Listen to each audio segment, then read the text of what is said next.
Thank you so much. Thank you for that. Thank you for this award.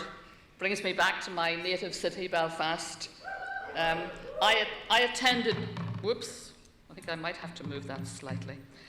I attended university here back in the late 60s, in another century, in another millennium, and the early 70s. And thinking about it, if there were, I think that's safer, any LGBTI individuals among my many friends, colleagues, lecturers, they were silent, they were unknown, and they were anonymous. Occasionally, a rare kind of whispered rumour about someone would break through the surface, usually in the form of a sneer.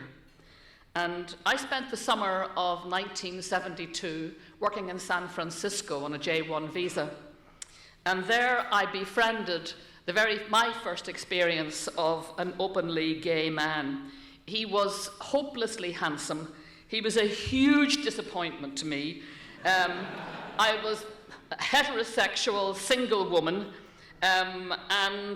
but through him and through the friendship that we developed over that summer, I learnt from him how despised he felt by the community in which he lived. And we're talking about San Francisco, not Belfast.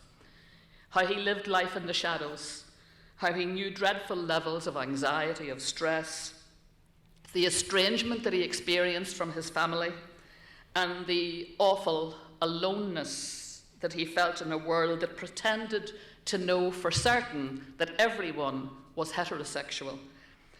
I moved to Dublin, to Trinity College in 1975, and one of my very first friends that I made there was a colleague who was working in the English department, who was the hilariously openly gay David Norris, subsequently a senator in the Irish Parliament.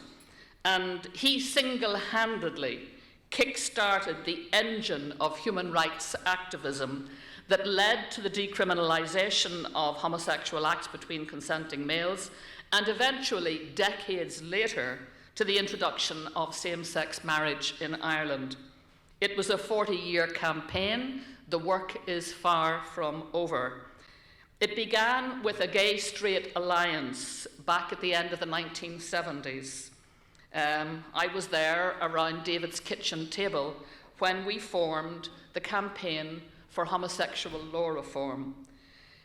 I happened to mention in a radio interview towards the end of the 1970s that my hope was that someday there would be gay marriage. And it seems to me strange now, looking back on that, nobody jumped up and down then with indignation, particularly my mother, possibly because it seemed so utterly outlandish, or possibly because it sounded like something that was worth chewing over for the next 40 years. I'm particularly proud of this honour as the mother of a gay son who grew up never hearing in our home anything but affirmation and acceptance of the LGBTI community.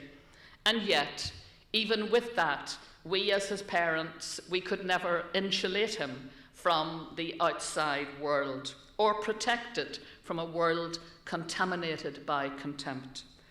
And my decision 40 years ago, my son incidentally is 31, so I beat him to it by 9 years, and I always tell him, I knew from he was 7 when he asked Santa Claus for a Hoover. I had a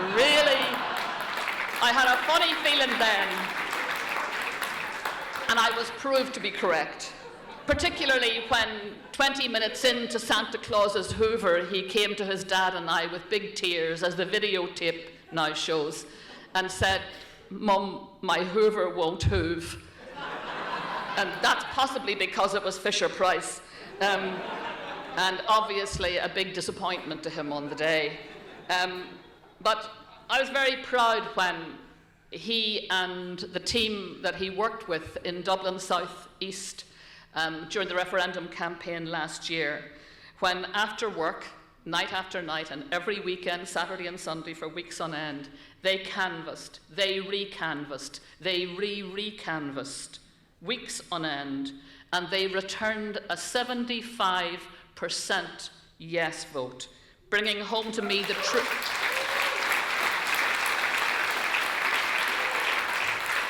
It brought home to me the truth that I had learnt from so many dear gay friends and LGBTI friends over the years, that the stories and the experiences of our LGBTI brothers and sisters need to be told in your language, in their language, over and over and over again.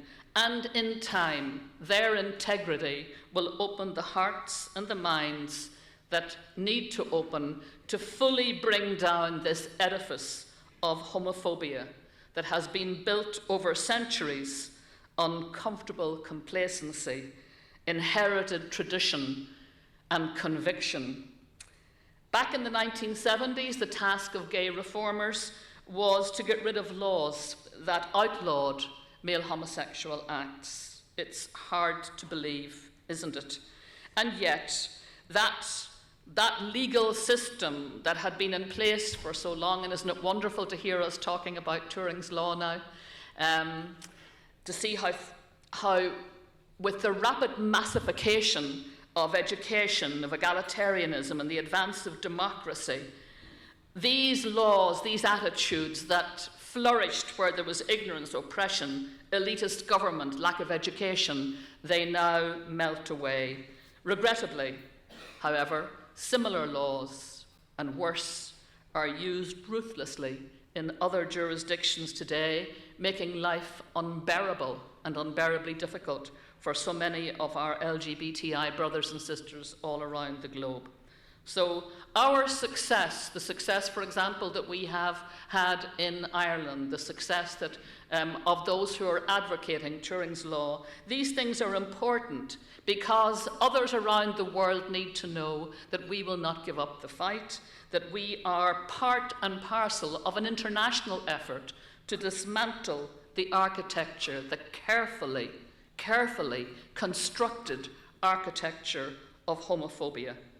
It is global in its reach. It still has an unyielding grip on so many minds, so many influential institutions, on entire religions, entire faith systems, on governments, on cultures, on laws, on attitudes.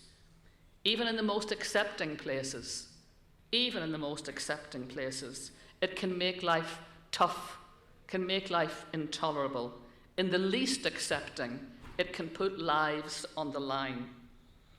The remarkable success of the Irish referendum on same-sex marriage back last year in May of 2015 was, of course, a landmark in the history of LGBTI rights.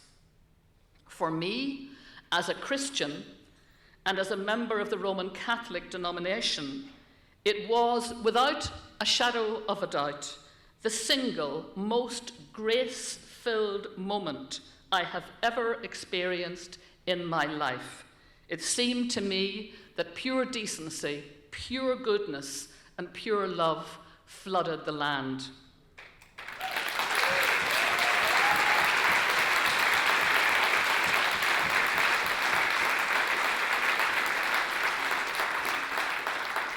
Less than a year later, in March of this year, I launched the LGBT Ireland Report, an extensive and scholarly study carried out in my old alma mater, Trinity College, on the mental health of Ireland's LGBTI community. And it tells us a very, very important and really rather distressing story, that despite our evident progress, the toxic levels of homophobia are still doing their ongoing damage. The levels of stress, anxiety, depression, self-harm, and suicide among the LGBTI community, and in particular among young males between the age of 15 and 25, are unacceptably high by comparison with their heterosexual peers. And that's our problem. They are at their worst in our second-level schools. And while there's some evidence, there's positive changes in colleges and universities and workplaces, the sad reality is that many young teenagers are fearful in their own homes, They're fearful in their streets. They're fearful in their schools. They're fearful in their community engagement. They're fearful in their sports clubs. And does anybody think that that fear is a healthy thing, likely to help them to grow into a comfortable, confident adulthood? I certainly do not. Our job, it seems to me, is to try and make the world safe for them. And I know that that is your mission. I know that that is your vocation.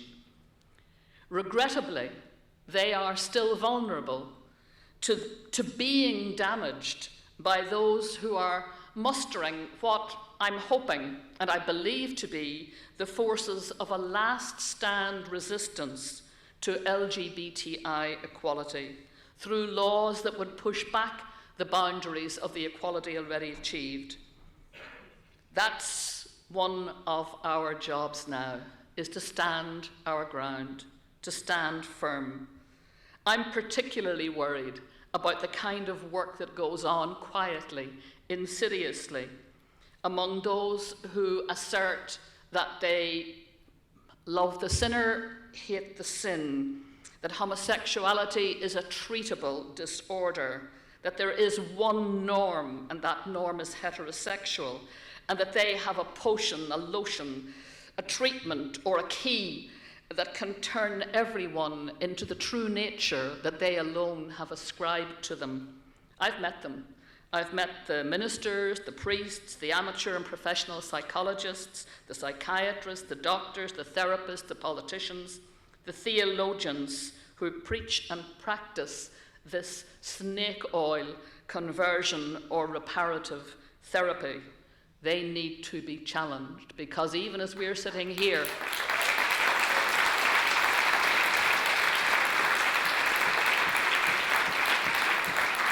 they are doing their damage, and they will continue to damage the LGBTI children who will be born today and tomorrow.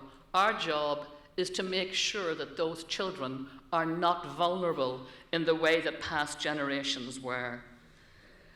In this city, which has, God knows, had its deep and harrowing sectarian sorrows, we've marvelled at the human capacity for change, for a change of heart. We've watched endemic conflict give way to a shared peace, a new good neighbourliness that many said was impossible when I grew up not far from here in Ardoyne. I'm now a grandmother to 2 little boys, and I want them to grow up in peace and in a fair and decent world where the entire architecture, whether it's of sectarianism, sexism, misogyny, homophobia, where all those toxic things that drag down the human person make life intolerable for good people. I want that to be consigned to history. I know that it will not happen by chance. The only way these things happen is by change. And change takes commitment from people like you, prepared to stand your ground, prepared to believe in the capacity of the human person to change, to release the goodness that's in them, to release the decency and the egalitarian sensibility that humanity is capable of. I'm so grateful to these organisations that are represented here from right across Europe, because you're a part of just an extraordinary, almost miraculous international transformation. Your work is making history, country by country, culture by culture, heart by heart. You're helping our world to experience the liberating joy that comes from taking down the edifice of homophobia brick by brick, doctrine by doctrine, dogma by dogma, beliefs, attitudes, practices, laws, consigned to the bin of history. And only when that edifice has fully crumbled will we do justice to the generations, the centuries, the countless LGBTI men and women and children whose lives were only half-lived, whose dreams of acceptance and full equality simply were never realised and could never be realised in their time. We want to make sure it can be in our time. It's wonderful, 40 years on from those first heady days in Trinity College, to see just how much progress has been made. And in particular, can I say tonight how deeply encouraged I am by the churches and the faith systems which have embraced and now provide for same-sex marriage. These are miraculous developments. There is now a worldwide alliance of like-minded supporters of LGBTI equality and human rights. They're in homes, they're in businesses, in the media, politics, churches, communities, workplaces, institutions, organisations, governments, so that none of these places can present any longer as impregnable edifices.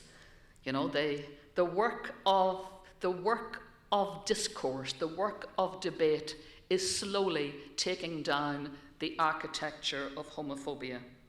And you and we have had some phenomenal wins, not least in Ireland last year.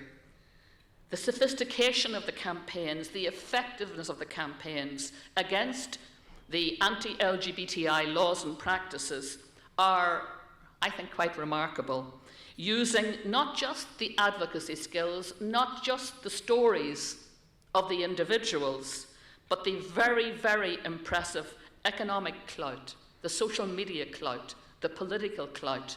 When you put that all together, it really is a wonderful exercise in communal solidarity, growing right around the world.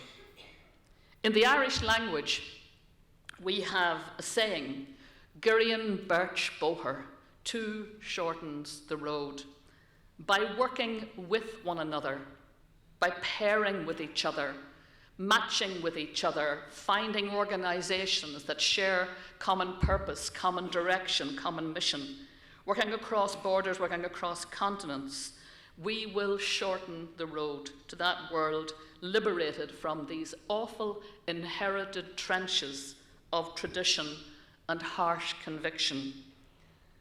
May the God of love that I believe in, who created us, loves all of us as we are, heterosexual, lesbian, gay, bisexual, transgender, intergender, and the categories we haven't even begun to think of yet. May that God, he or she or it, continue to bless you, to energize you, to inspire you in this extraordinary work of liberation and of love. I'm so grateful to every one of you in this room who has made this work your mission. And I hope that from Belfast, wherever you're going back to, whether you stay in Belfast, whether you're going back to all the various parts of the world, parts of Europe that you have come from, I hope that you feel in the connections made here, in the new friends made, you feel a new surge of energy for the journey ahead. And I hope the destination will not be long in arriving. Thank you so much, and thank you again.